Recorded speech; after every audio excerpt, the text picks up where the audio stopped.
Ya estamos grabando. Muchas gracias. Bueno, muy buenos días a todos. Bienvenidos a esta conferencia en el marco de la REM.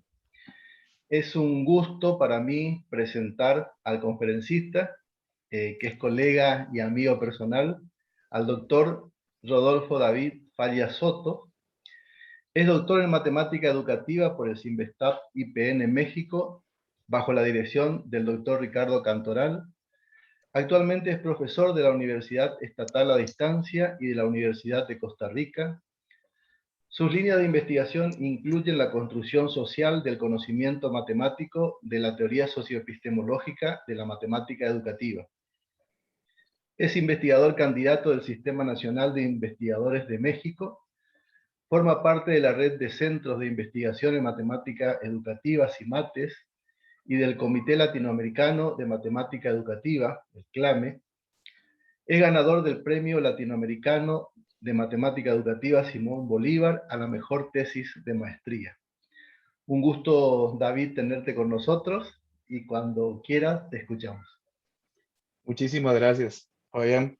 Y primero quiero empezar agradeciendo a los organizadores, a la doctora Mabel, al doctor Fabián Espinosa y al doctor Marcel Puchulo por la invitación, ¿verdad? Y darme esta oportunidad de compartir otra vez en un espacio con colegas argentinos.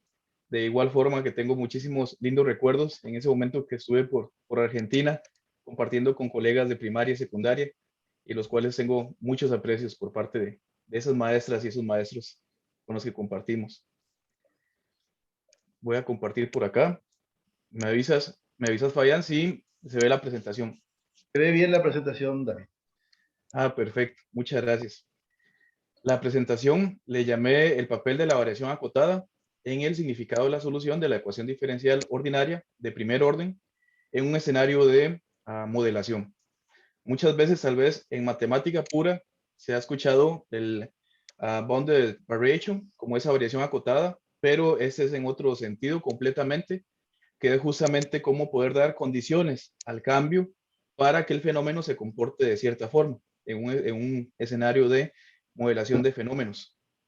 Es algo que fue parte de los resultados que se tuvo en este trabajo. En el escenario teórico no se conocía sobre variación acotada. ¿Por qué el título de esa presentación? Acá les coloco un poco la historia, no les voy a hablar de todo en esa presentación, pero sí un poco de que el camino no es como lineal, ¿verdad? Como a veces muchos lo presentan en las charlas, en ponencias, etc.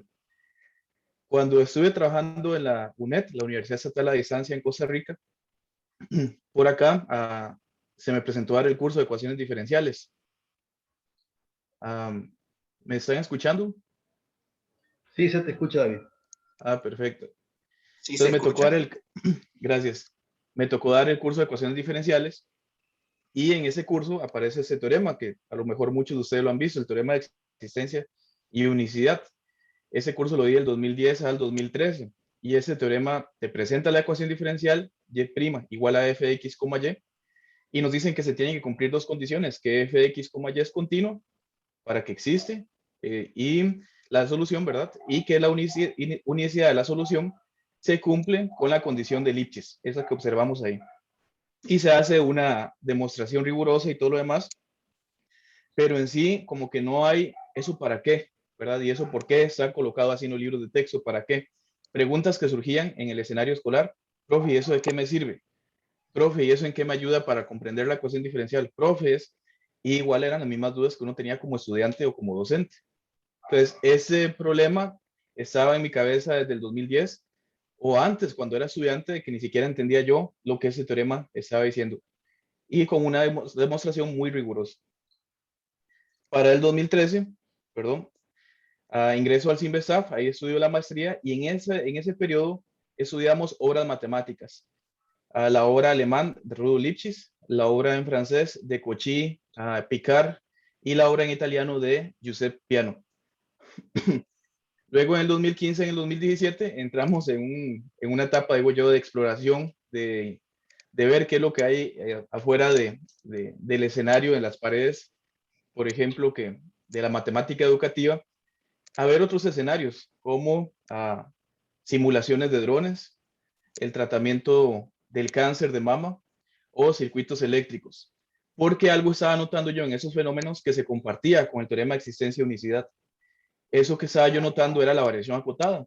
Justamente los que están tratando el cáncer, para hablar de un ejemplo específico, están colocando sustancias para que las células dañinas se comporten de cierta forma, así aislarlas y hacer extracción, ¿verdad? Que todavía no se tiene cura de eso, pero es lo que están haciendo los investigadores ahora en el campo de sistemas biológicos. Pero en esa parte, en esa exploración, fue como voy a conocer de esos fenómenos y al final, en el 2017-2019, con Michel Artic en París, estuvimos conversando de todo lo que se había hecho y me dice, perfecto, pero ahorita en ese momento es mejor que trabajes con docentes para que cree, a partir de tu problematización, crear una propuesta para llevar al escenario escolar.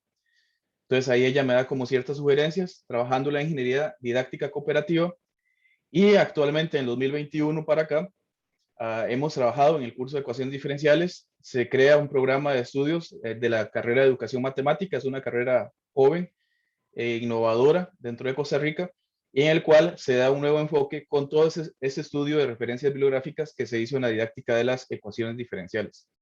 Entonces, en ese recorrido, por eso se llama el papel de la variación acotada en el significado de la solución de la ecuación diferencial ordinaria en un escenario de modelación. Parte del recorrido de esa presentación va a ser, voy a hablarles un poquito de la problemática, un poco de lo que se hizo en maestría y doctorado, pinceladas, resultados en el estudio de obras matemáticas, que es algo que me gusta muchísimo, interpretar esas obras matemáticas y ver lo que nos ofrecen. Un diseño de situación de aprendizaje desde la ingeniería didáctica cooperativa, que se trabaja con un docente del Tecnológico de Yucatán. Resultados de esa implementación, muy puntuales. Y por último, conclusiones.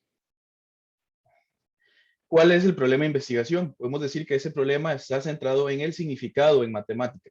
Aquellos objetos matemáticos que sí los trabajamos procedimentalmente, simbólicamente, pero no queda como esa parte de un significado tal vez más en el fondo, como empezar a cuestionarnos por qué está ese objeto matemático, ¿sí? ¿Por qué esas hipótesis en ese teorema, por ejemplo?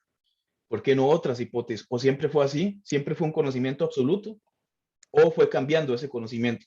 ¿Verdad? Entonces, dada a la masificación de la educación a nivel mundial, no podemos dar como ese proceso de construcción de cierto teorema, ¿verdad? Sino que los libros de texto reportan puntual lo que ya está, ¿verdad? Pero entonces ahora uno como docente es cuestionarse esa parte para ver si podemos ofrecer otros tipos de argumentaciones. Entonces la pregunta es cómo el estudio del cambio y la variación desde el pensamiento y lenguaje oracional nos ayuda a comprender el significado de la ecuación diferencial y su solución con un modelo predictivo. Trabajamos en la reconstrucción y visualización de la prueba del teorema, en el análisis de obras matemáticas. Se encuentra de que la naturaleza de lo que presenta Cauchy, Rudo, Lipschitz, Picard y Peano es una naturaleza de un problema inverso, cuestión que actualmente se coloca como un problema directo. Te doy las hipótesis, lo demuestras. Y ellos en ese momento tengo que encontrar las hipótesis. ¿Cuáles son las hipótesis para poder dar o afirmar esto?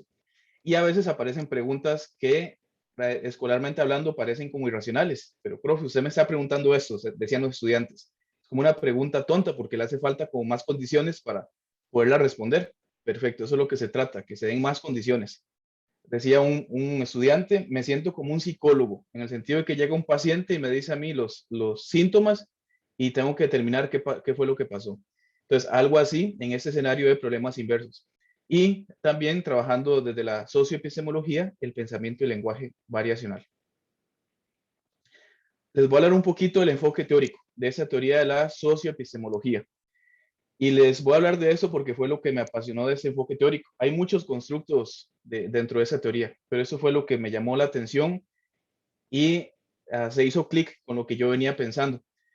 Estos son los principios de la socioepistemología que trabajan de forma articulada y es como la visión. Si yo voy con esos principios, puedo desarrollar un trabajo de ese corte teórico.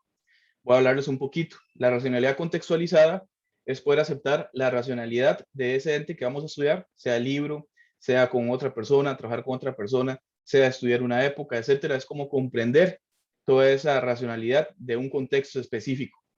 Por ejemplo, en nuestro caso, fue de total importancia comprender el contexto que vivía Francia, Alemania e Italia para ver cuáles eran las relaciones que tenían en este conocimiento en específico, que fue el teorema de existencia y unicidad. Relativismo epistemológico. Si nos regresamos unos siglos para atrás y le decimos a las personas que la Tierra es esférica, ¿verdad? O tiene esa forma esférica, se nos van a reír.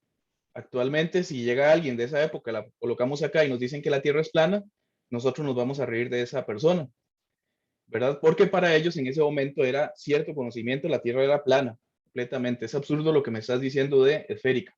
De eso se trata el relativismo epistemológico. En nuestro caso, tenemos una concepción del teorema actualmente, pero ¿cómo fue que se originó? ¿Cómo fue que evolucionó? Y es como comprender el relativismo del conocimiento, aceptar que el conocimiento no es acabado ni es absoluto. Resignificación progresiva, que justamente suele confundirse a veces por darle muchos significados, pero es como esos significados que voy aprendiendo de ese objeto matemático me hacen que el árbol empiece a tener más ramas para comprender cómo los usos que tiene ese objeto. Por ejemplo, en ese polinomio cuadrático, a x al cuadrado más bx más c, alguien inmediatamente puede observar una parábola. O alguien que estudia física puede interpretar de que eso es distancia, velocidad inicial y aceleración entre dos a partir de una caída libre. O alguien que trabaja con ecuaciones diferenciales puede interpretar que es el vaciado de recipientes, ¿verdad? Ahí trabajando con los orificios, la forma en que fluye el agua, etcétera. Pero como todo eso nos puede, esos escenarios y todo lo demás, me puede ayudar a dar como significado esas ramitas del árbol para ese objeto en específico. Y una de las importantísimas acá, de los principios, la normatividad de las prácticas. Nos interesa el objeto. Como ustedes ven, acá estamos trabajando con el objeto del teorema, existencia y unicidad. Pero esa normatividad de las prácticas es como tratar de darle un enfoque a la cámara diferente. Ya ven que, bueno, el zoom, que ahora tiene esa aplicación de que desenfoca el fondo. Es como que las prácticas estén en el fondo todas desenfocadas y es como cambiarle ahora el enfoque a la cámara, que es lo que está construyendo ese objeto matemático. Empezando desde la acción, muy de Piaget, ¿verdad? Que es la construcción que uno hace como individuo, pasando por una actividad muy herencia Vygotsky, que es justamente la interacción entre personas para la construcción de conocimiento y llegando a una práctica que se comparte socialmente, ya con el grupo y todo lo demás, y que sirve para establecer símbolos, establecer comunicación, etc. Y pues estos principios nos llevan desde el enfoque teórico a problematizar el saber matemático. Problematizar acá es, se empieza a cuestionar lo que estamos enseñando. Esa pregunta que nos hacen los estudiantes en cualquier nivel educativo, sea primaria, secundaria o universitario. Profe, ¿y esto para qué sirve? Y es justamente tratar de dar espacio a esa pregunta. Desde la investigación o la docencia, nos dice la socioepistemología que la problematización del saber matemático se caracteriza por dos mecanismos o dos cuestiones metódicas, que es historizar al conectar con una epistemología situada en el tiempo. No necesariamente es ir a observar obras matemáticas, ¿verdad? Como estudiar la historia con obras matemáticas. Puede ser también ir a observar alguna comunidad en específico con herramientas etnomatemáticas también, cierta comunidad, reconocer su historia, reconocer su origen, etcétera. O irse a estudiar una comunidad de biólogos, o irse a estudiar, ¿verdad? Es parte de reconocer una historia y cómo esa se constituye socialmente. Y dialectizar, que es justamente yo, profesor, yo docente, tengo conocimientos escolares, ¿verdad? Que los estoy aprendiendo y los estoy enseñando.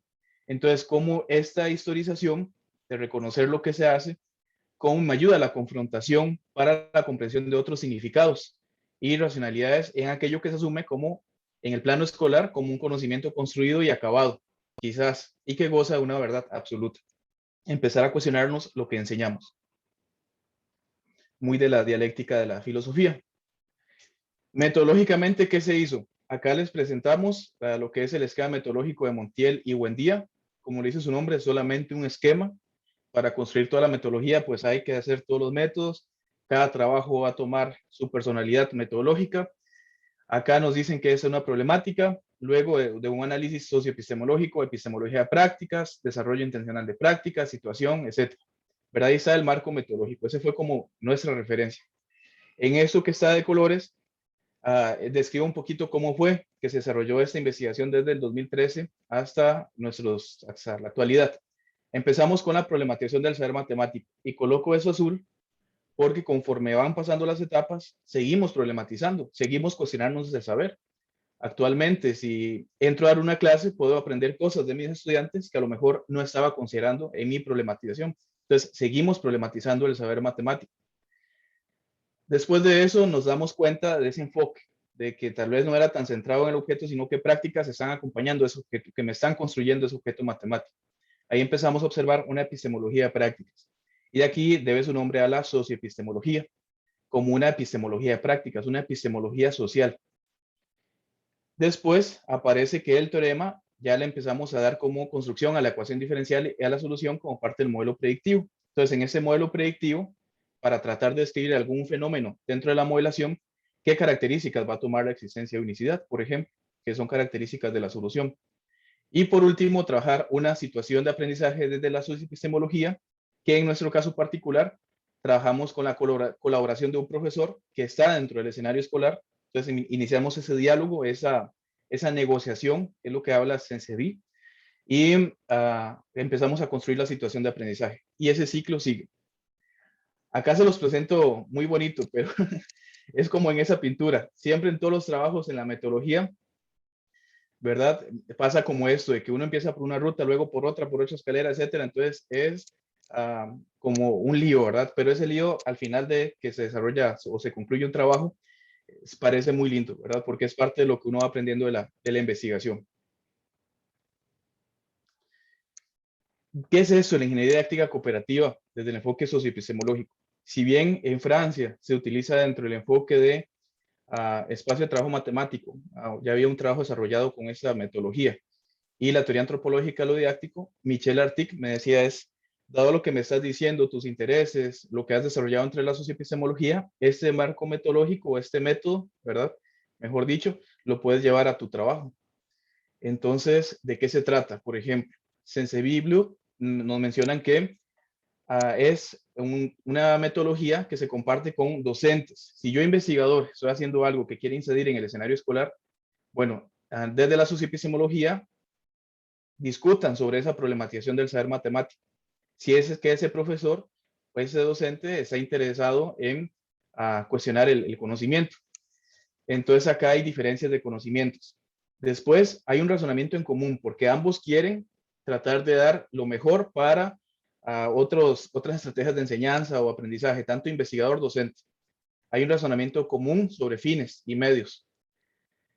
Hay que colocarse en la postura de ingeniería didáctica, ¿verdad? De ser una persona ingeniera didáctica, de que va a construir algo para mejorar al menos el aprendizaje en ese. Hay una cooperación, un objetivo común, resultados diferentes, ¿verdad? A pesar de que trabajan en común operativamente, el docente tiene sus resultados y el investigador tiene sus resultados.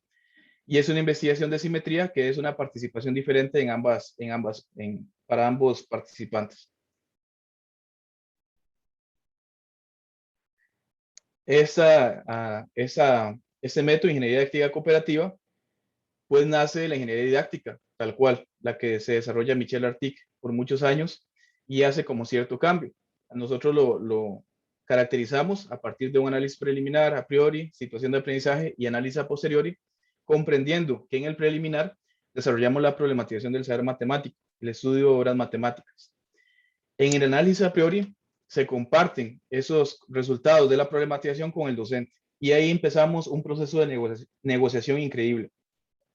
Ya no solamente son las obras matemáticas, sino estudiar también el estudio de referencias bibliográficas que se hizo en didáctica de las ecuaciones diferenciales, que es lo que nos han dicho otros autores a nivel mundial, que nos pueden aportar a nuestro trabajo, que si la modelación, que si el malo conceptual, que lo procedimental, etc. Entonces, empezar a conversar con el docente sobre lo que se tiene es empezar a mejor es hacer esto, no es que mejor lo otro, se empieza a construir esa situación de aprendizaje, ¿verdad? Ninguno de los dos va a tener como la razón absoluta, sino es negociar. Ahí hay que tener mucho esa parte de poder dialogar y reflexionar con la otra persona. Después se crea la situación de aprendizaje, se lleva a la implementación ya con un documento que me permita recolectar datos, ¿verdad? Tener mis categorías de análisis previo a aplicar la situación. Y después en el análisis a posteriori es analizar eso que yo recogí, ¿verdad? El dato, ya para obtener resultados y a obtener las conclusiones. Y en nuestro caso particular, lo que había dicho en el análisis preliminar y a priori sobre las prácticas que acompañan al objeto, a ver si esas prácticas en la situación de aprendizaje pues cumplieron ese rol importante para la construcción del objeto.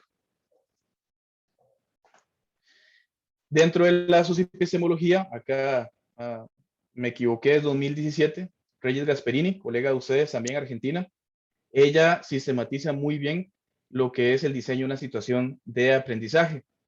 El conocimiento matemático escolar desde la propuesta socioepistemológica es un saber matemático escolar, ¿verdad? Que tenga su uso. No solamente ya es el conocimiento matemático escolar, sino cómo usa ese conocimiento. Por eso saber matemático escolar. El contexto se van a considerar dos: el situacional real y el de significancia pragmática. ¿Qué es el situacional real? Es el contexto que va a tener un rol importantísimo en la situación de aprendizaje. Por ejemplo, en mi caso trabajamos con el vaciado de recipientes. Entonces, si trabajamos con el vaciado de recipientes, si yo quito ese contexto del vaciado, la situación no se puede resolver. En cambio, por ejemplo, han visto ustedes que antes, bueno, no sé si actualmente se sigue haciendo, pero habían problemas en secundaria que decían que un sapito está brincando con cierta trayectoria parabólica, ¿verdad? Y nos ponían el sapito o el balón, lo que sea. Si yo quito ese contexto del sapito o el balón, yo puedo resolver el problema, porque tengo la parábola, tengo la ecuación, puedo encontrar el máximo y el mínimo, ¿verdad? Sin que me digan que cuál fue el brinco máximo que pegó ese sapo, ¿verdad? Ahí es el contexto, no está tomando ninguna relevancia en esa situación. Entonces, desde la socioepistemología es eso. Si quito el contexto, ya la situación ni se puede resolver. Y el contexto de significancia es más que una evolución conceptual, en el sentido de que, mira, tengo que enseñar límites, porque luego tengo que enseñar derivadas, y eso es indispensable para luego entender la antiderivada que me va a definir. Esa es la parte conceptual. Acá el contexto de significancia pragmático es, bueno, necesito una persona que sepa comparar, que sepa estimar, que sepa dar aproximaciones, que sepa dar cotas para obtener un comportamiento deseado, etcétera, ¿verdad? Que es, me voy a enfocar en las prácticas para construir matemática. Y esto, pues, me lleva a lo que es la situación de aprendizaje. Si ven, la propuesta es lo que está entre rayitas, ¿verdad? Contexto situacional real, contexto de significancia pragmática. Y volviendo a nuestro problema, existencia y unicidad de la solución para la ecuación diferencial y' igual a fx, y. Aquí no es que sea una función en dos variables, sino que está definida como en forma, la derivada se define en términos de x y de y, ¿verdad? De una función que está definida en el plano cartesiano, ¿verdad? X y X y Y en el eje. Entonces, ¿de dónde fue que partimos? Acá, nuestro primer acercamiento fue estudiar libros de texto en la maestría.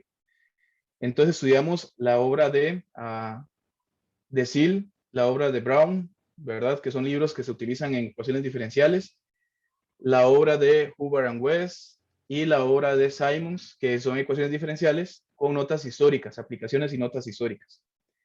Pero encontramos que al menos habían tres que presentaban demostraciones, ¿verdad? El Hubbard y el West lo conocimos más adelante con Michel Artic, pero al menos a Brown y el Simons colocaban como una demostración, pero era como muy paso a paso, ¿verdad? Primer paso, esto, segundo paso, no decían así como tal cual paso, pero no había como cierta confrontación, que a lo mejor Hubbard y West sí lo colocan en su libro, ¿verdad? Y el Sill, pues no coloca lo que es la demostración, aparece el teorema, pero es muy como un significado artificial quizás, porque no te da como ese momento para cuestionar ese conocimiento matemático.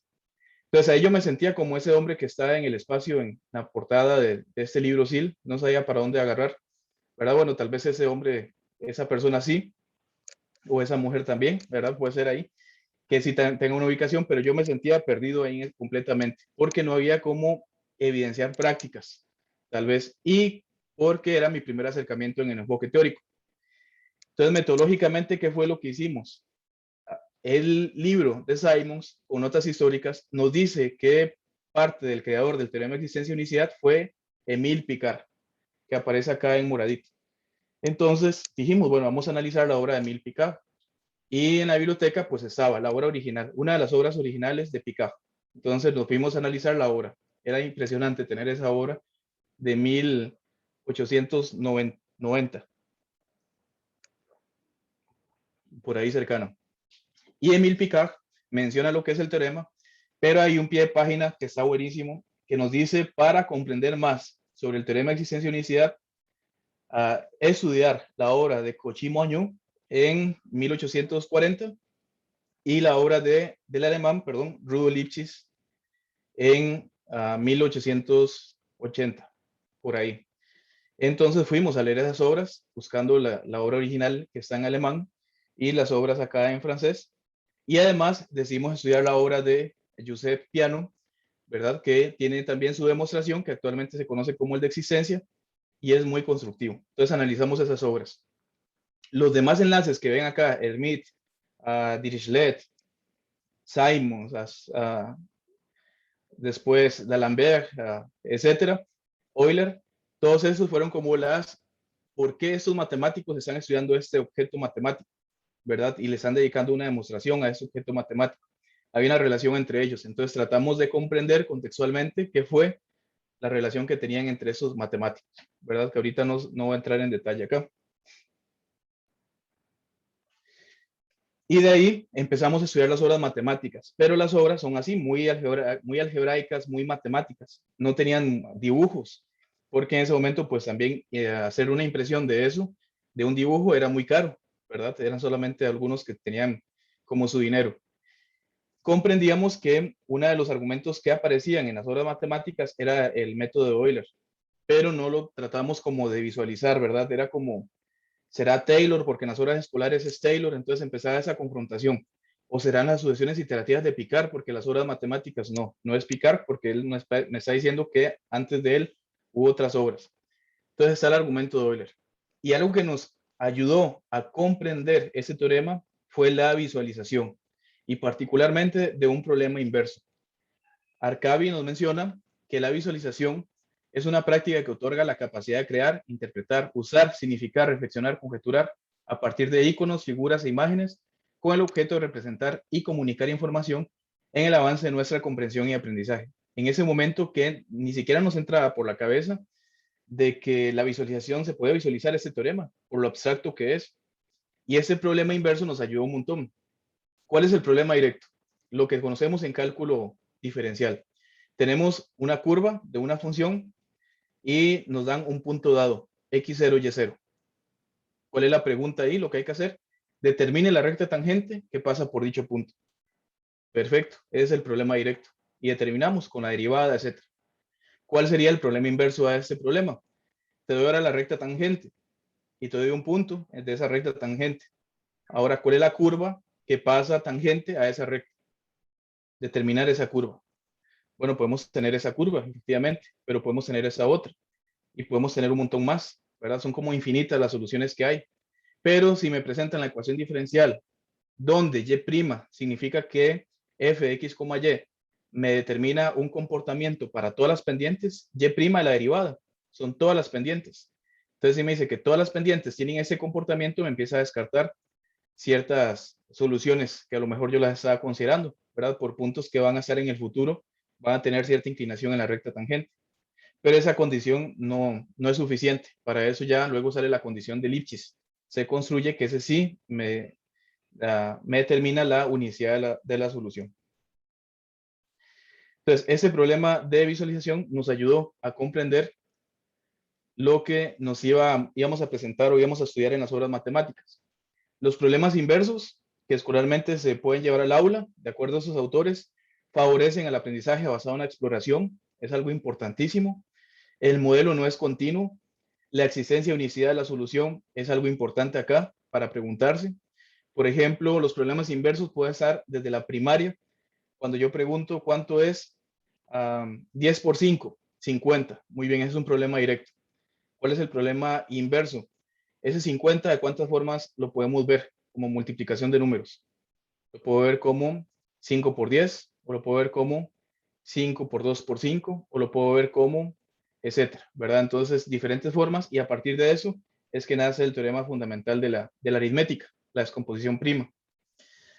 Y el estudio de restricciones para plantear problemas bien definidos, que son preguntas generadoras de hipótesis. Preguntas que a los estudiantes les hacen ruido de que están mal planteadas. No, profe, pero eso no se puede responder. Y empiezan a dar condiciones para poder solucionar el problema. En la reconstrucción y visualización de la prueba del teorema, Cauchy y Monod nos mencionan esto en el 44, 1844. Ese argumento que aparece también en las demás obras matemáticas. Te doy la ecuación diferencial, y' igual a fx, y y de x0 igual a y0. Las hipótesis, que fx, y y la derivada parcial de f con respecto a y, funciones continuas.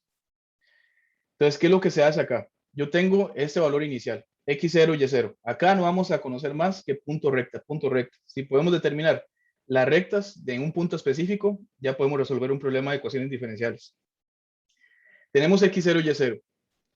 Si yo ese punto lo agarro y lo evalúo en f de x, y, obtengo el valor de una pendiente, y'. Entonces, con este valor y una pendiente, obtengo una recta que pasa por ese punto, un pedacito de recta. Con esa recta puedo tomar un punto específico, x1, y1, tan cercano como uno quiera, ¿verdad? En ese cercano es muy relativo, puede ser infinitamente cercano o puede ser algo cercano, dependiendo. Un punto x1, y1, lo evalúo en fx, y, obtengo otra pendiente y con ese punto y otra pendiente, obtengo otra recta. Y a partir de eso, puedo tomar un punto sobre esa recta. Y observen que obtenemos lo que es una aproximación de la solución de la ecuación diferencial. Así seguimos esto sucesivamente. Esta es una aproximación numérica de la solución de la ecuación diferencial. Una aproximación que nos ayuda a dar ideas de algo desconocido como es la solución, para aquellas ecuaciones que no se pueden determinar por métodos analíticos, pero sí nos da ideas de cómo se comporta la función. Más adelante, Rudolf Lipschitz retoma los trabajos de Cauchy y Monod y a partir de eso plantea la condición que la conocemos como condición de Lipschitz. Sería muy egocéntrico de su parte que lo haya puesto él en ese momento en su obra. No le llama así, solo coloca esa parte, ¿verdad? Esta es lo que se está acotando. Aquí damos como los primeros indicios de la variación acotada. Aparece esa parte y tratamos de darle interpretación a partir del problema inverso y la visualización. ¿Qué era lo que está analizando Lipschitz? Retoma las ideas de Cauchy de la continuidad, que es, si yo tengo un valor cercano, ¿qué pasa si le hago un pequeño cambio? Ese pequeño cambio para Cauchy es un cambio infinitamente pequeño. ¿Cómo se comporta la solución después de ese cambio infinitamente pequeño? Entonces, lo que retoma Lipschitz es, muy bien, yo tengo el x0 y y0. Tengo la primera aproximación con la recta tangente. ¿Verdad? Esa tiene pendiente f de x0 y y0, que es la ecuación diferencial.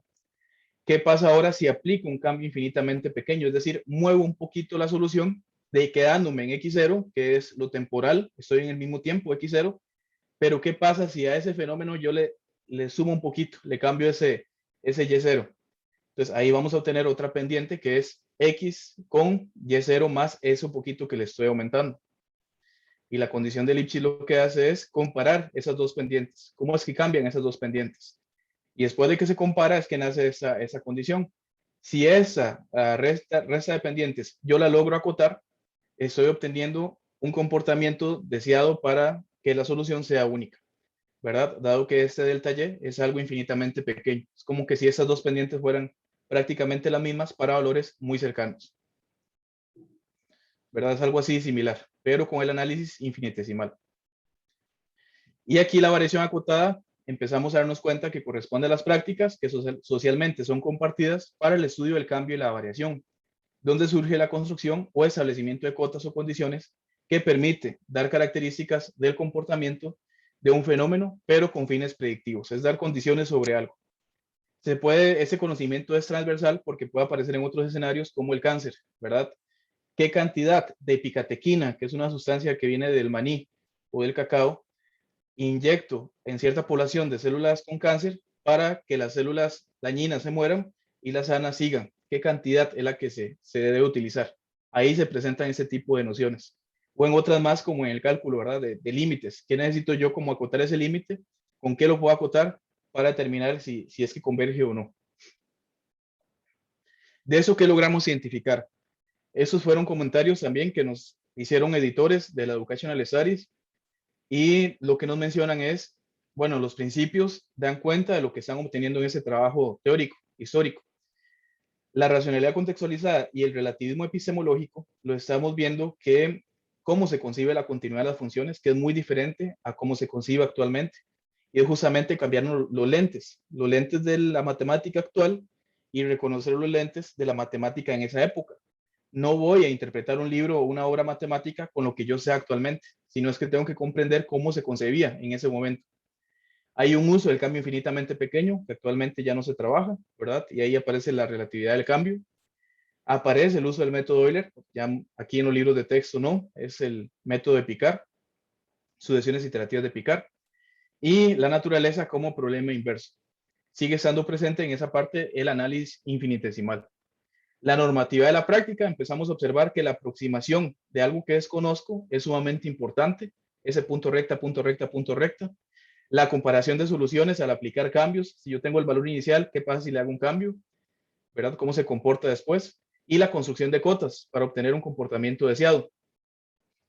La resignificación progresiva, pues la comprensión de la ecuación diferencial, comportamiento de rectas tangentes, modelar con una ecuación diferencial, qué significado tiene esa ecuación diferencial, y si carece de un valor para el primer cambio, como lo que pasa con la ecuación diferencial de segundo orden, yo le doy un valor específico para el primer cambio de variación y de ahí ya se obtiene la unicidad. Como acá se carece, no tiene ese primer valor para el primer cambio, entonces se tiene que dar una condición que es la condición de elipsis. Eso no es que lo vamos a llevar todo a un análisis, ¿verdad? A una situación de aprendizaje, sino que se rescatan ciertas cuestiones para trabajar con los estudiantes en un escenario ya más actual. Acá, ya como para ir haciendo el desenlace, parte de lo que se formó en la situación de aprendizaje de la ingeniería didáctica cooperativa, se trabajó con un docente que viene conociendo mi trabajo desde el 2013, Mauricio Orozco, mexicano, y él actualmente trabaja en el Tecnológico de Yucatán. Entonces me dijo, me gustaría un montón llevar a cabo alguna situación para cambiar la relación con el saber, ¿verdad? En ese teorema que yo ni lo enseño, era lo que él me decía. Entonces, se construye una situación de aprendizaje basado en el vaciado de recipientes, que es una situación que presenta Hubbard y West en su libro, con 3 momentos, eso sí, dando espacio a la cualificación del cambio en el vaciado de recipientes, cómo es que cambia la altura de líquido, dialogando con las fórmulas físicas, si aparece, por ejemplo, energía potencial y cinética, ¿en qué me ayuda eso para poder modelar una ecuación diferencial? Y luego visualizando el campo direccional con la ecuación diferencial que se modela en la etapa anterior. Entonces, fueron como las 3 etapas o los 3 momentos de la situación de aprendizaje.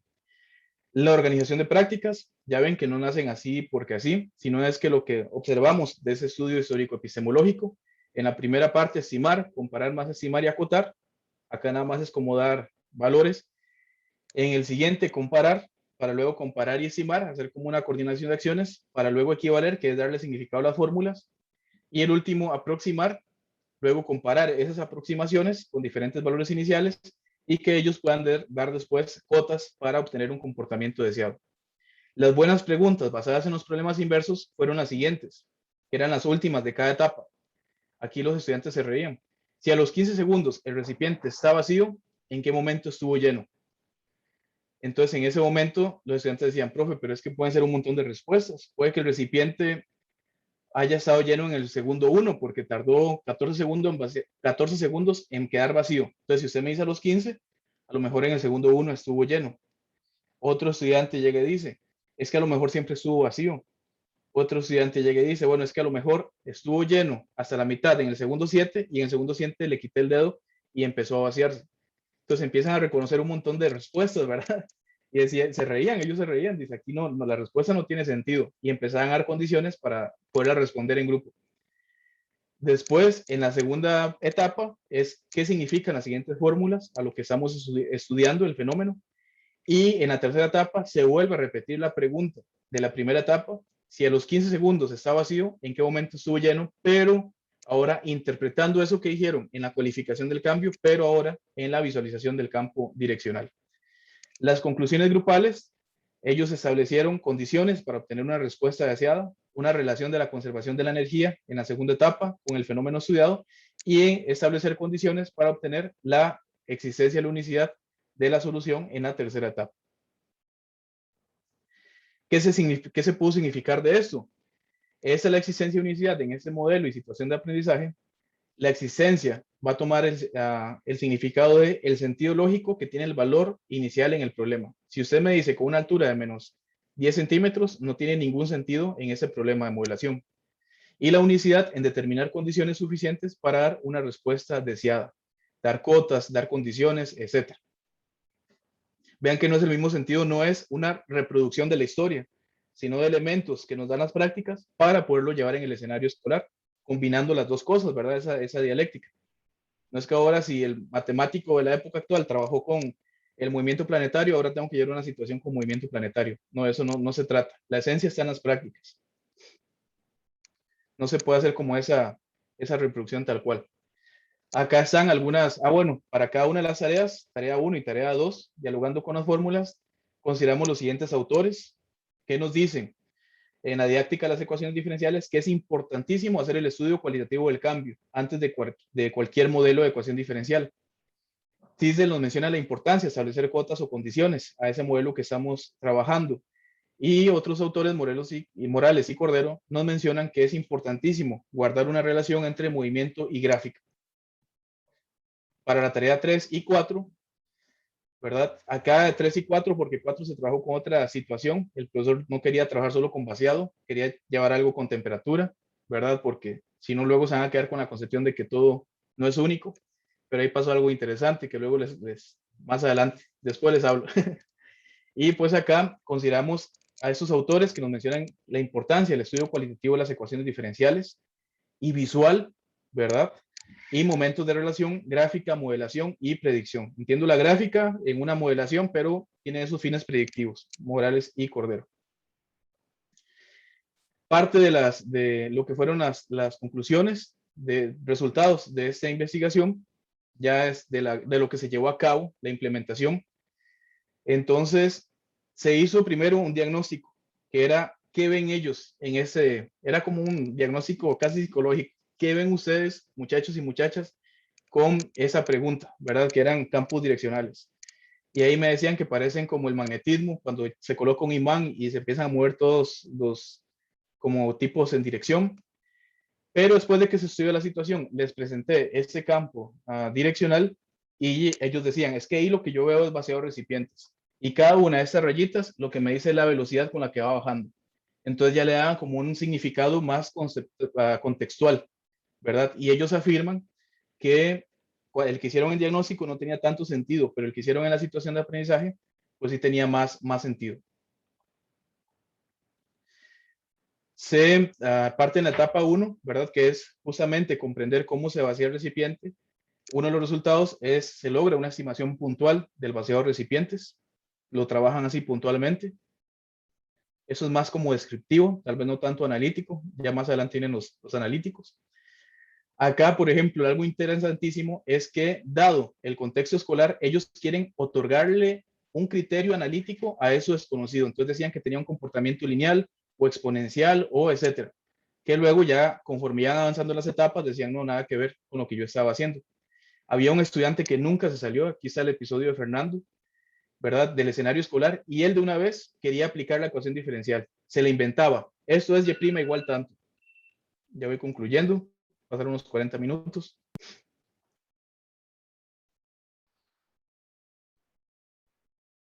Después hay una relación con el movimiento y la gráfica, lo podemos ver en estos episodios de acá, cómo hacen hasta con los gestos.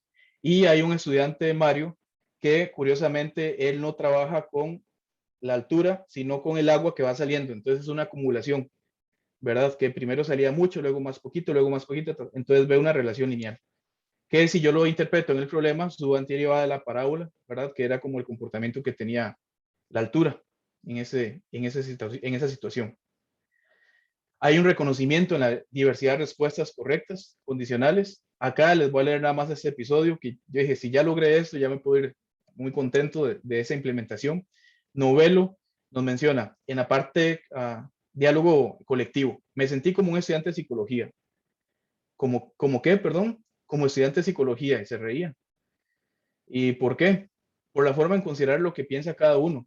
Yo tenía una idea, se pueden tener una idea de qué pasó antes, pero faltan condiciones para establecer solo una respuesta.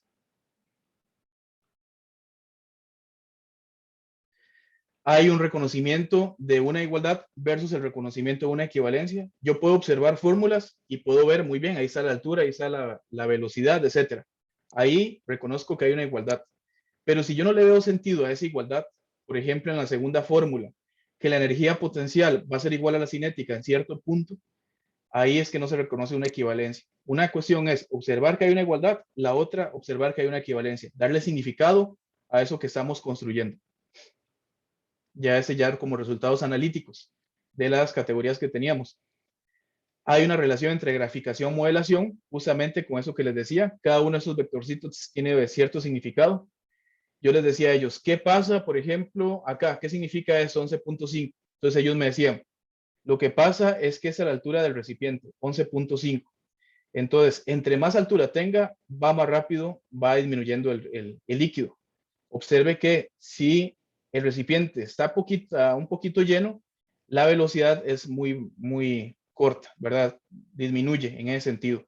Entonces, conforme se tenga más capacidad, más altura, va saliendo más rápido el líquido. Le daban significado a cada uno de estos vectorcitos direccionales. También se le da un sentido lógico a los valores iniciales para darle sentido a la existencia y se reconoce que utilizan diferentes valores iniciales para el mismo problema. ¿Qué pasa si yo le cambio el valor inicial? ¿Cómo es el comportamiento? Si cambia, si es muy drástico.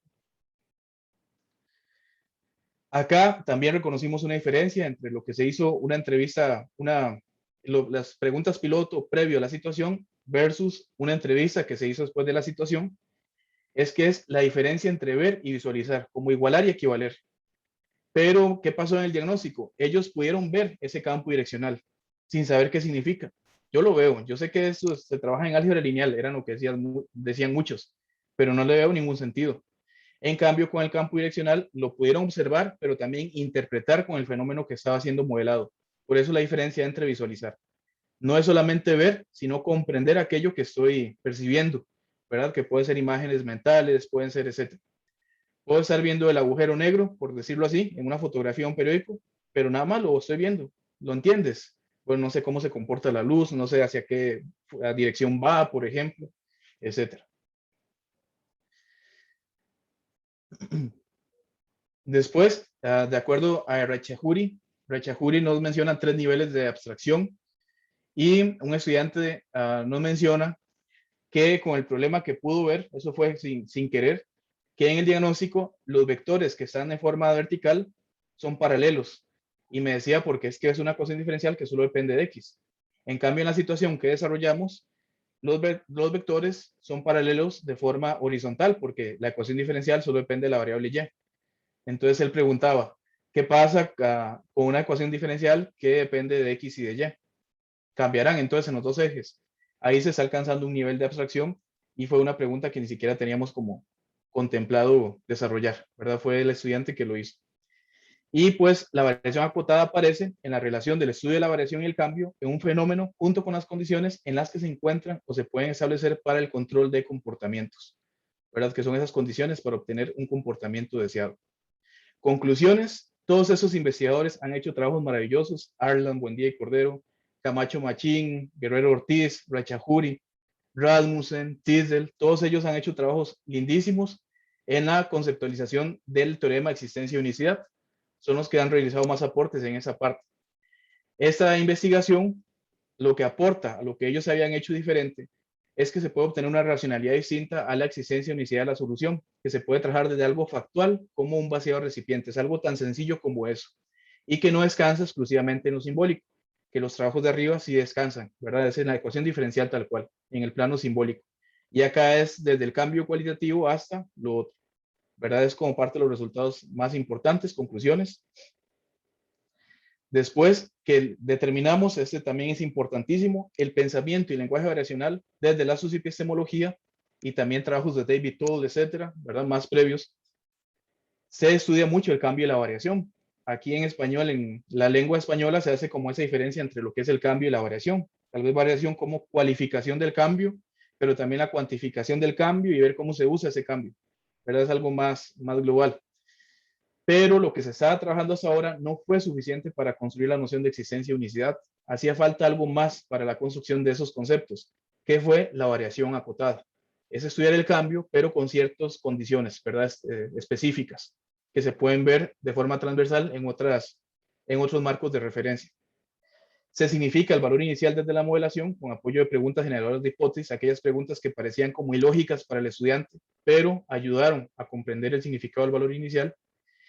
Y pues ese último ejemplo era de la situación que les había dicho. El profesor no quedó feliz con que solo fuera vaciado.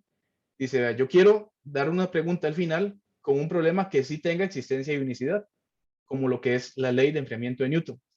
¿Qué es lo que pasa acá? Como decía un matemático en París, todo problema que se empieza a modelar desde cero van a tener problemas de existencia y unicidad.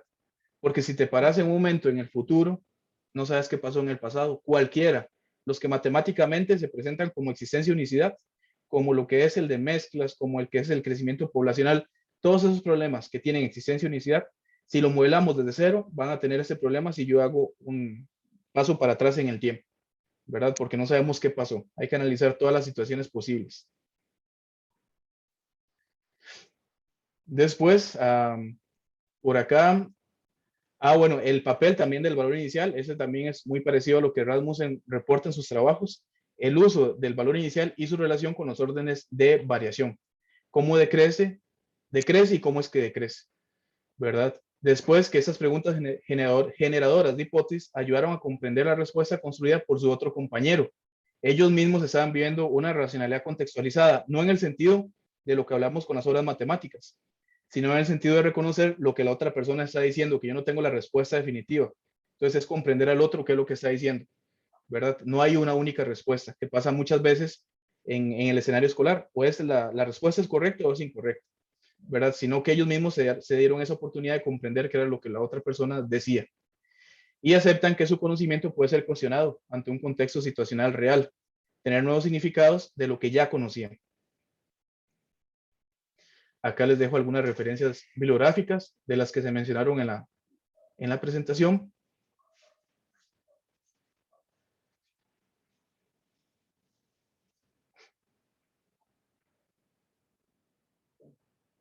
Y pues muchísimas gracias por su atención. Muchas gracias por esa invitación en la reunión anual de la Unión Matemática Argentina. Y ahí está mi contacto y quedo totalmente a la disposición de ustedes. Un placer estar acá con ustedes. Fabián, no tenés audio. Estás sin audio, Fabián. Sí, perdón. Listo, listo. Bueno, genial con el tiempo, muy bien.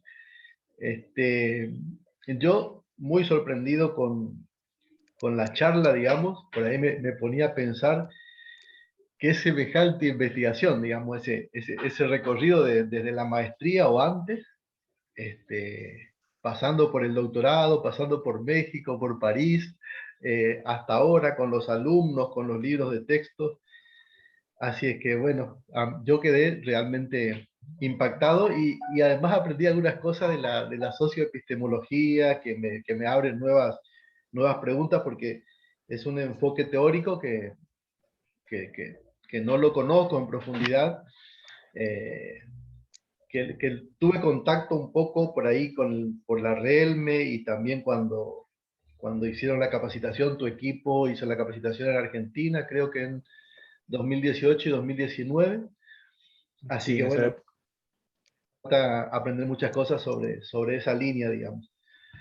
Bueno, David, muchísimas gracias. Esperemos si alguien quiere hacer alguna pregunta, algún análisis, algún comentario, alguno de los asistentes sobre la conferencia.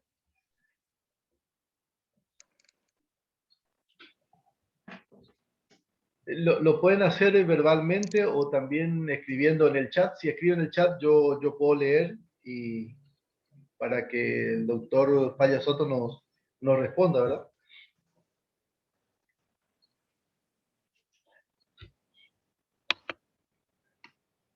Muchas gracias, doctora Mabel. Y acá, por ejemplo, hay unos estudiantes que del curso que estamos dando ahorita de seminario, que es Daniel, Kimberly, Brenda, Tatiana y Javier, que tienen una admiración por, por lo que Mabel ha presentado en charlas y conferencias. Quieren un día conocerla y estar más cercana a ella. Bueno, gracias. Tienen mi acceso muy fácil. Me escriben y conversamos cuando quieran. Yo les decía hoy que estoy sin audio, casi sin cámara, porque tengo obra acá en mi casa. pero se contactan conmigo y avanzamos. Muchas gracias, doctora.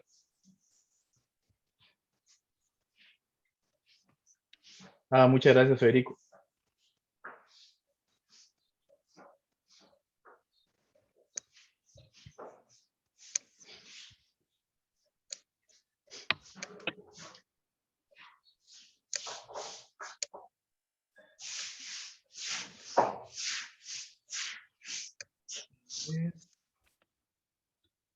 Ahí Mabel pone sus direcciones electrónicas. Yo les voy a dejar la mía también por acá. En caso de que si hay comentarios después o algo así o quieren indagar un poquito sobre ese tema. Yo tengo una pregunta Totalmente. así como más general sobre la que vengo pensando hace tiempo, que es de qué manera quienes estamos haciendo investigación en educación matemática podemos acercarle al profesor que no hace investigación en educación matemática resultados que les sean como útiles y no por una mera utilidad de la educación matemática, sino como acercar la brecha entre los resultados de las investigaciones en educación y un usuario que pueda decir, bueno, tomo estas ideas y me las llevo para mi materia de ecuaciones diferenciales de un cálculo. Y ahí no sé, Rodolfo, cómo vos lo ves, cómo ves que para mí es un trabajo que nos corresponde, o sea, que asumo, que me desafía a pensar. No sé cómo lo ves vos. Sí, concuerdo completamente. Ahora es un desafío para mí, porque yo quiero comunicar eso, pero también esa ingeniería, por ejemplo, la de Michel Artic, la ingeniería activa cooperativa, acerca al quien investiga, la persona que investiga, con la persona que es docente, ¿verdad? Y que no hayan como esos puentes tan, o que, no, que a veces ni hay puente, ¿verdad? Entre lo que es la investigación y la docencia. Actualmente en Costa Rica es un reto del cual quiero desarrollar, de que es cómo entablar ese diálogo y cómo reflexionar con colegas en la docencia. Quizás ellos no van a tener todo el tiempo para hacer lecturas de artículos, pero cómo tener un proceso de acompañamiento en el cual se vea utilidad, resultados de la investigación y que pueden ser cuestionables con la experiencia que tienen los docentes, ¿verdad? De años de experiencia. Es como ese diálogo, ¿verdad? Ninguno de los dos tiene la razón, sino aquí vamos a entablar ese diálogo entre investigación y docencia. Es un reto y es algo que tengo como compromiso hacer en Costa Rica. Sí, a veces yo pienso, hay investigadores que lo que hacen es generan espacios de trabajo conjuntos, dan seminarios, invitan a profesores a talleres. Yo digo, eso está bien, pero tiene como un alcance acotado, lo veo así.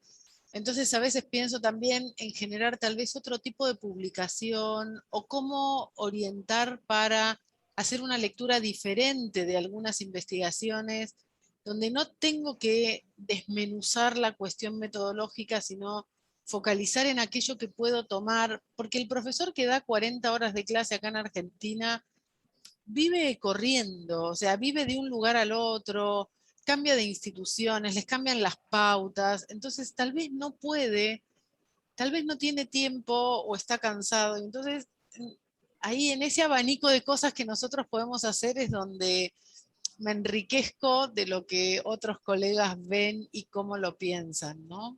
Sí, ahí, doctora, algo que se hizo en México que me gustó muchísimo, un proyecto de acción social, pero fue que se formó un equipo de docentes y de investigadores, o algunos que tenían los dos tintes, ¿verdad? Eran docentes y eran investigadores al mismo tiempo, y empezaron a construir actividades, situaciones que un docente podía llevar a cabo, pero que además el docente reflexionara, que no era una situación que se llevaba tal cual, muy mecánico, sino que le podía cambiar o que le podía modificar para llevarlo a su escenario.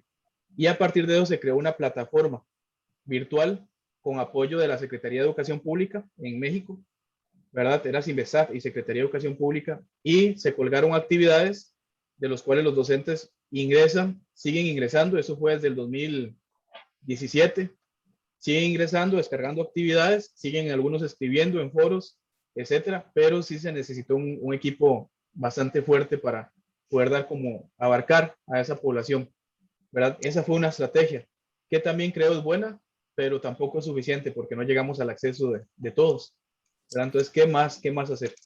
Claro, claro. Incluso para que tampoco quede la idea de que hay una actividad eh, útil más allá de los estudiantes y de las particularidades de la materia, de mi institución, de mi contexto. O sea, esa imagen sería hasta contraproducente que Ujú. quede. Entonces, es una tarea difícil que me parece que nos toca pensar e ir resolviendo con distintas acciones, estimo.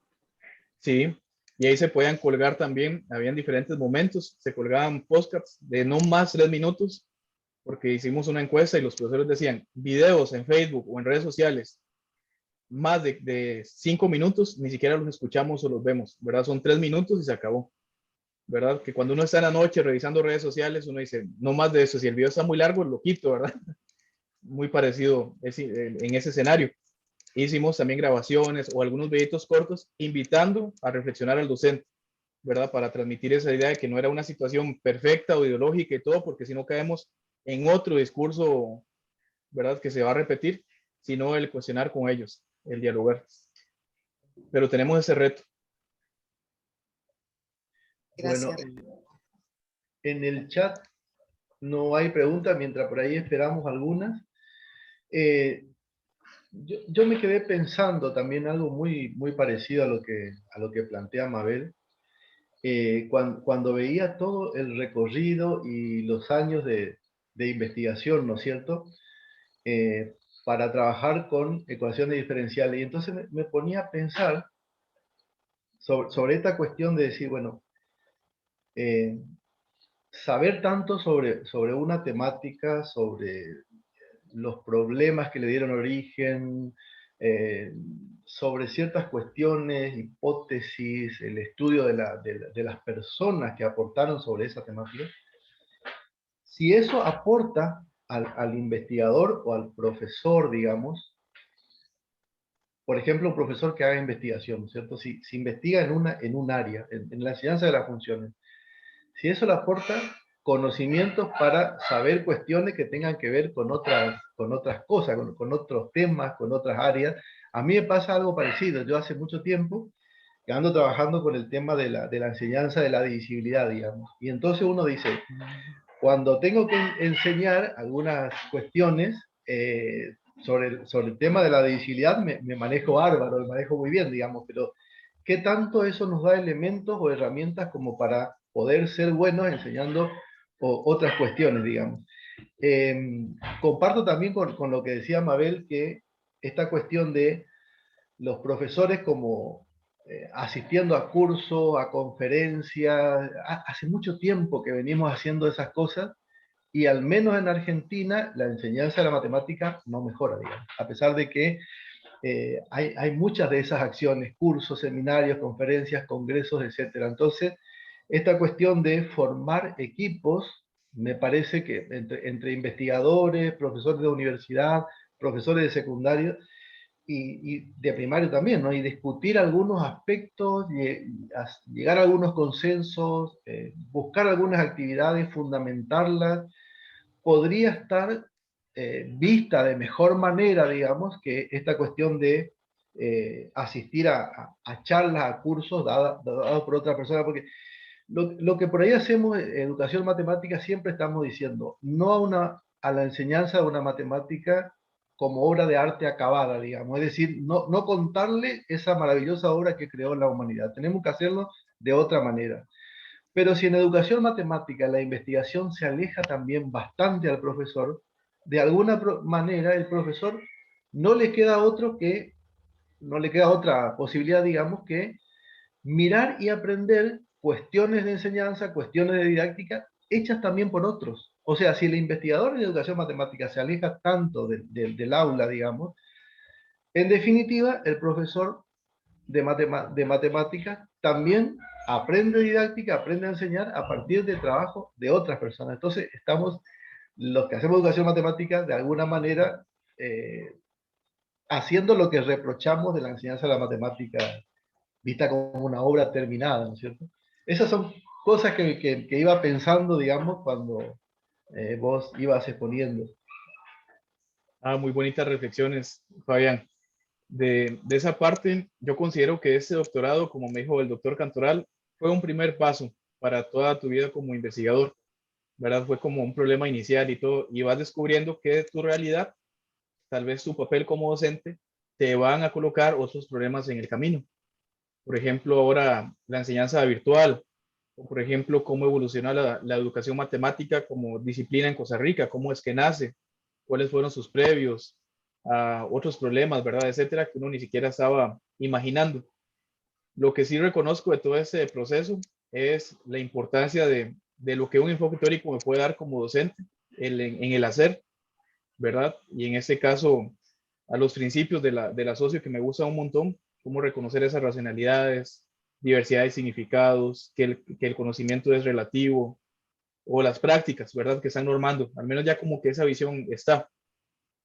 Y con el diálogo con profesores, sí, claro, por ejemplo, te imaginas uno dialogando con un docente y uno hablándole de toda la socioepistemología o toda la ontosemiótica, y eso al docente dice, bueno, ¿y eso qué? O sea, ¿eso para qué me va a servir en el escenario?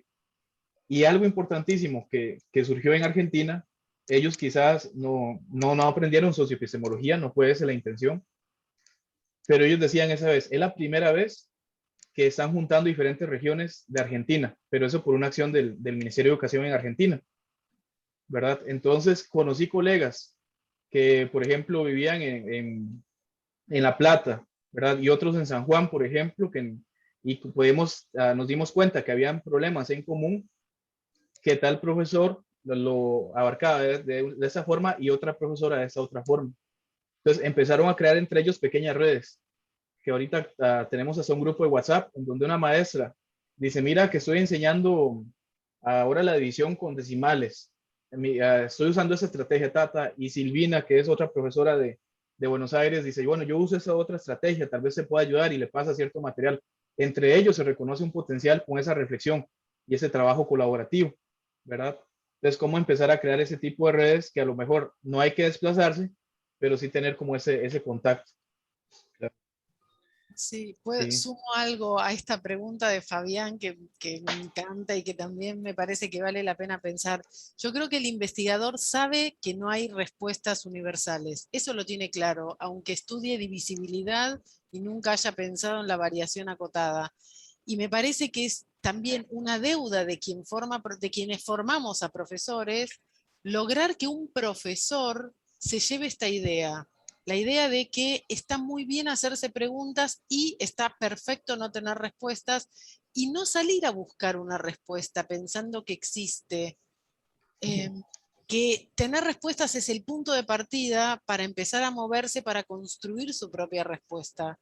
Y entonces, en alguna medida, esto que ustedes dicen, que reprochamos que se enseña matemática de manera acabada, pero la educación matemática se manifiesta de manera acabada, tenemos que romper con todas estas ideas y en algún punto desde la formación de profesores yo creo que uno va en esa línea, pero tiene años atrás que son difíciles de mover en formación de cuestiones acabadas, más allá de solo matemática, ¿no? La historia se nos enseña como hechos cerrados, con características y rasgos que uno dice, ¿por qué estoy viendo la historia de esta forma? ¿Por qué veo la geografía de esta manera? Entonces son años donde uno sale a buscar respuestas, piensa que hay una respuesta y que es única y que me la tienen que dar, en lugar de hacerme cargo de que tengo preguntas sumamente valiosas que quiero pensar y que salgo a buscar a otro para pensar.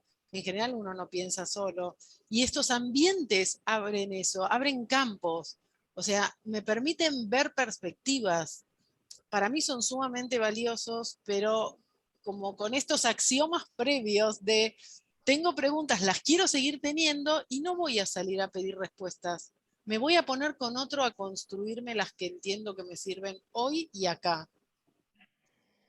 Claro, y ese esquema cuesta un montón, porque yo me acuerdo que cuando me contrataron a dar ecuaciones diferenciales, que yo nada más había llevado un curso y todo lo demás, yo me sentía tonto al no conocer el teorema tal cual, o teoremas, ¿verdad? Como las demostraciones, que a lo mejor había gente con una memoria impresionante, que bueno, que quiero creer de que a lo mejor sí le entendía la racionalidad, pero yo creo que también hay muchos que se lo aprenden, ¿verdad? Tienen una memoria increíble y hacían a recitar, que cuando hacían preguntas, ¿y eso por qué? ¿O por qué está haciendo ese paso? Ya a lo mejor esa persona no podía responder, ¿verdad? Pero uno se siente en ese sentido de que yo, profesor, me siento tonto si alguien me cuestiona y no sé la respuesta. Bueno, entonces, ¿por qué invitar a esos escenarios, romper con esas ideas, ¿verdad? Y que a veces en la misma sociedad recae que el profesor de matemática o la profesora de matemática es como la más inteligente del colegio, ¿verdad? Y que tiene que saber todo y entonces cae todavía un poco más de peso en el sentido de tener la respuesta a todo. Invitar a la diversidad de respuestas, invitar a no tener respuestas, más que todo a formular preguntas. Coincido completamente. Qué bonitos esos espacios, en definitivo. David, otra preguntita. En algún momento de tu charla, algo que me gustó mucho, es cuando dijiste que esa cuestión de conocer la historia la historia de construcción de un objeto matemático, la evolución histórica, nos sirve tanto para el docente como para reproducir, digamos, en eso coincidimos totalmente, sino que además tiene que haber, digamos, para adaptar o readaptar o para elaborar la planificación en cuanto a la enseñanza de ese objetivo, tiene más importancia la reconstrucción de prácticas, más que, no sé si lo puedo decir también como vos lo dijiste, pero tiene mayor importancia el tipo de prácticas sociales y escolares que se realizan, y en eso me parece que estarían involucradas las clases, libro de texto, conversación con colegas, etc. Me gustaría saber un poquito más las características de esas prácticas y qué tipos de prácticas son y cómo influyen esas prácticas en la elaboración de la programación curricular del profe, digamos. Porque, Es buenísimo, sí. esto porque uno observa a veces trabajos y ve gente que piensa que cuando uno hace una reconstrucción histórico-epistemológica de un contenido, que con eso solamente con eso lo usa, digamos, para la planificación, digamos. No ven otras posibilidades, como el tema de involucrar también las cuestiones de la práctica, digamos. Sí, está buenísima tu reflexión, Fabián.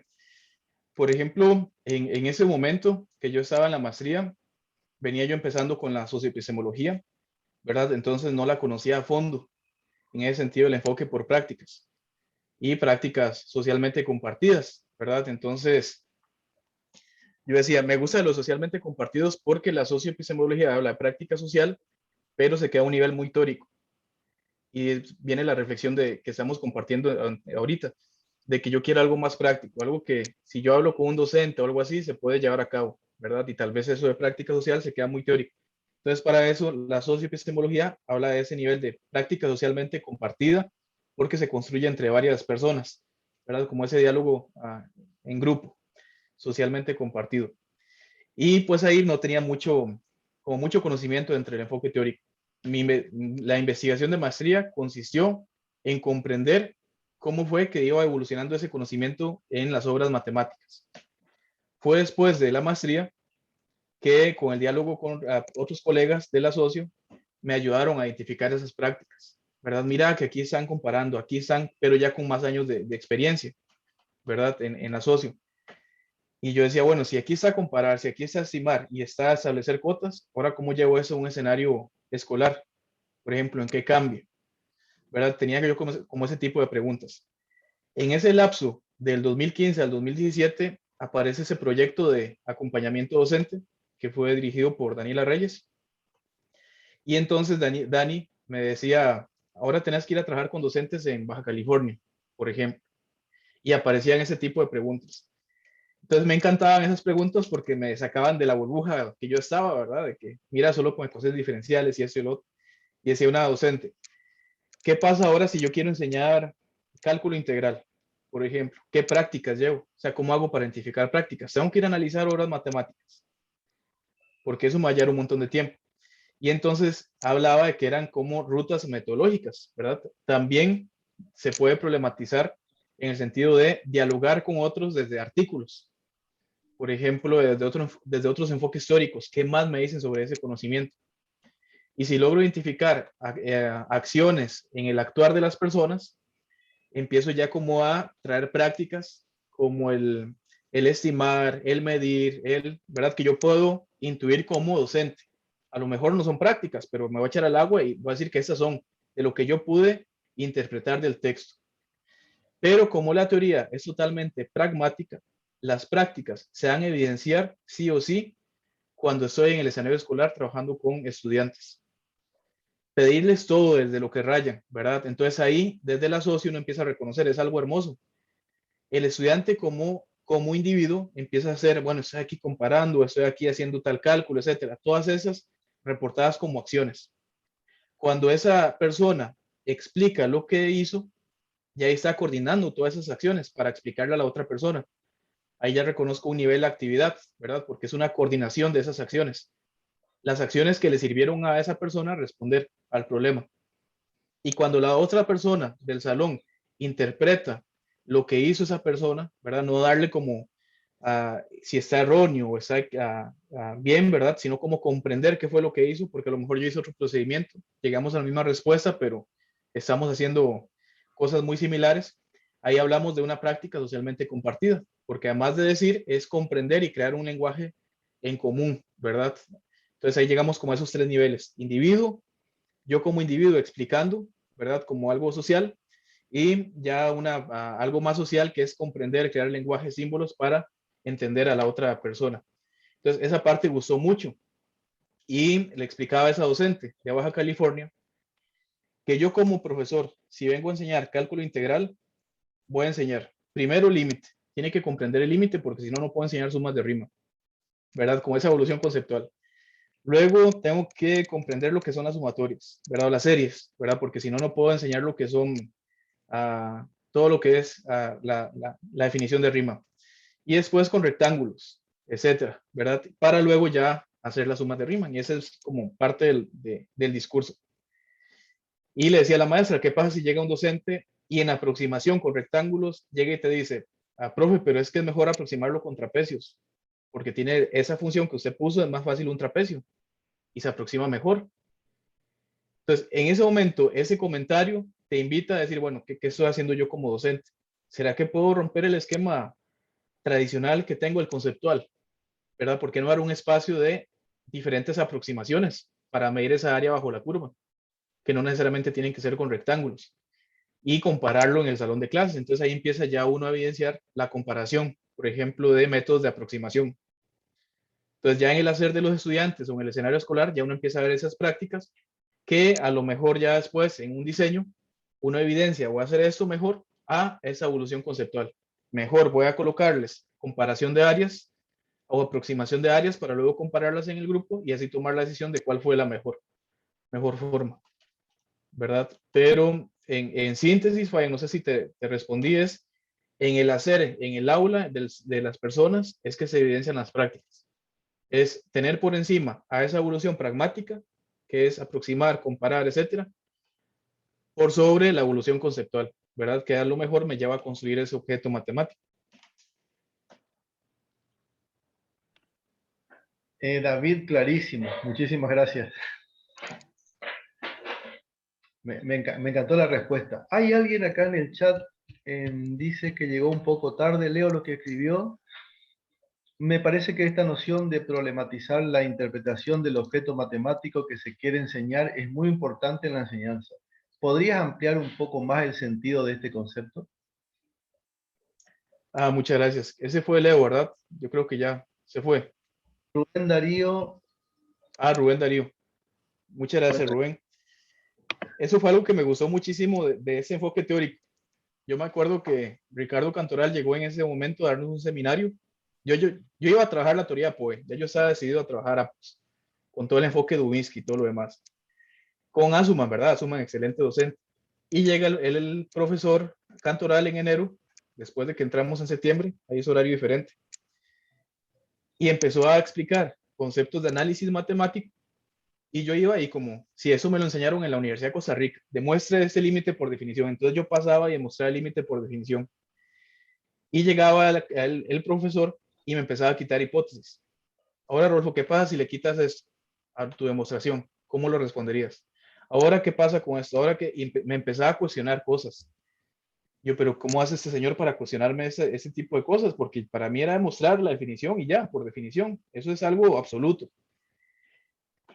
Y él nos invitaba a cuestionarnos todo, a cuestionarnos la matemática que uno tal vez ya la veía como acabada. Entonces, analizar otros libros para comparar qué es lo que se hace en un libro versus el otro libro. ¿Será que es lo mismo o es diferente? Ver artículos académicos o científicos, ¿verdad? En el sentido de que qué han dicho sobre ese concepto, si estamos con límite, qué nos dice Sierpinska sobre los obstáculos cognitivos de límite, o si es la función que nos dice ese autor sobre los obstáculos cognitivos que presentaba Euler para función que no concebía la función a trozos, ¿verdad? Etcétera. Entonces uno decía, bueno, pero ¿qué pasa acá, verdad? No es totalmente acabado, hay una evolución y puedo seguirme cuestionando esos conceptos que a veces me lo presentan como acabados.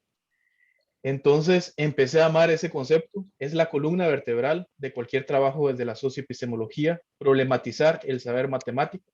Y si un docente quiere problematizar, le llaman problematizar el saber matemático escolar, que es cuestionarlo, que es ponerlo en reflexión con docentes, como estamos haciendo en ese espacio, que ponemos un problema y todo lo empezamos a cuestionar, ¿qué pasa si le hacemos esto o lo otro?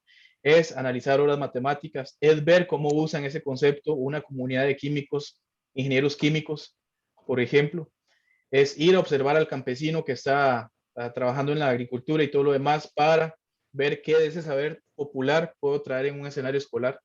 Todo eso son partes o rutas que nos pueden llevar a esa problematización. Entonces se convierte en un camino metodológico que es la columna vertebral de la socioepistemología. ¿Cómo problematizar? La socio no te va a dar una respuesta específica porque cree en la diversidad de reflexiones que pueden surgir. Y dentro de esa diversidad, ver qué es lo que nos dicen otros autores desde otras posturas históricas, ¿verdad? Invitar a esa reflexión de que voy a reflexionar y voy a traer para mi saquito, porque a lo mejor alguna investigación en APOE, súper buena, me da índices de qué acciones está contemplando esa persona y que me pueden ayudar desde la socioepistemología a crear una situación utilizando el contexto situacional real y el contexto de significancia, ¿verdad? Ya me aporta en algo esta investigación. Entonces, no sé si te pude responder, Darío.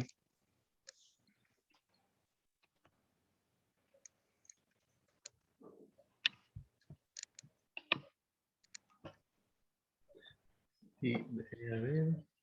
Sí, Darío dice, muchas gracias, excelente. Y creo que no hay otra pregunta en el chat. ¿Alguien que quisiera hacer alguna pregunta de manera oral?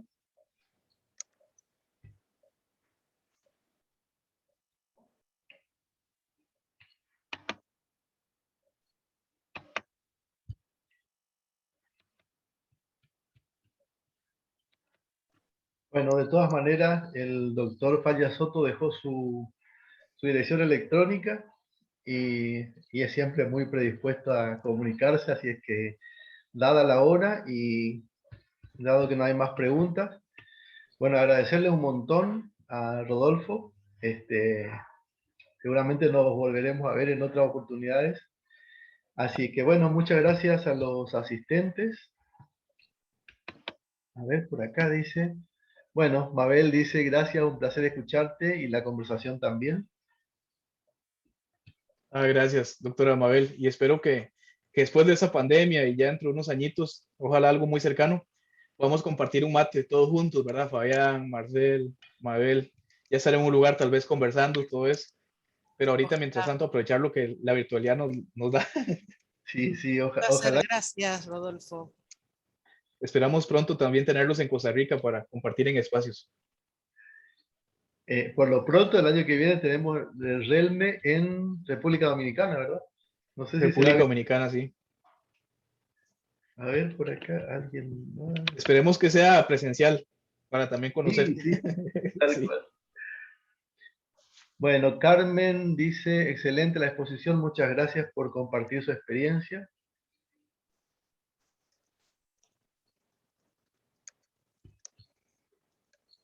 Sí, más bien muchas gracias a todos ustedes por estar y por reflexionar también.